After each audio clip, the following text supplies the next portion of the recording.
চূড়ান্ত তালিকায় নাম থাকবে তো? এই অপেক্ষাতেই আছেন রাজ্যবাসী। আগামী 28শে ফেব্রুয়ারি প্রকাশিত হবে সেই তালিকা।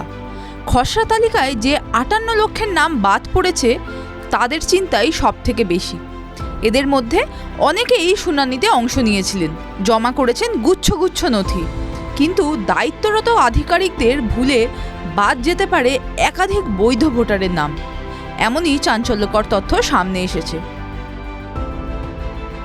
সূত্রের খবর, ইআরও ও এইআরওদের ভুলের জন্য লক্ষাধিক ডকুমেন্টস আপলোড হয়নি, ফলে সেই সব নাম চূড়ান্ত তালিকায় থাকবে না।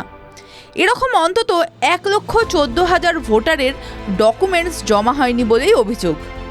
ডিইওরা এমনটাই দাবি করেছেন বলে কমিশন সূত্রে জানা গিয়েছে। এদের মধ্যে 60%ই অবৈধ ভোটারের নাম রয়েছে বলে মনে করছে কমিশন।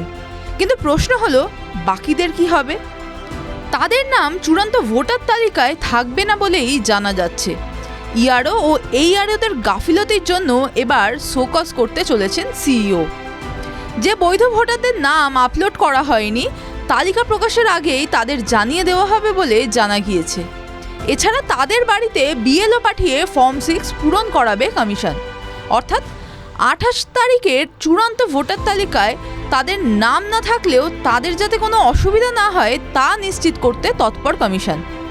এমনভাবে ব্যবস্থা করা হচ্ছে যাতে তালিকা প্রকাশের পরই ওই ভোটাররা নতুন করে নাম তোলার সুযোগ পান।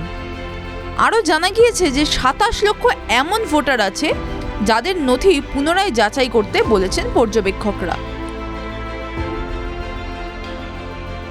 এদিকে অনেক ক্ষেত্রেই আধিকারিকদের ভুলের কারণে ভুল তথ্য আপলোড হওয়ার অভিযোগ উঠেছে। ঠিক যেমন পাঁশকুড়ার এক হিন্দু বাবার সঙ্গে মুসলিম ছেলের লিঙ্ক দেখানো হয়েছে, আবার মৃত ভোটারের নাম তালিকায় তুলে দেওয়া হয়েছে, এমন অভিযোগও সামনে এসেছে।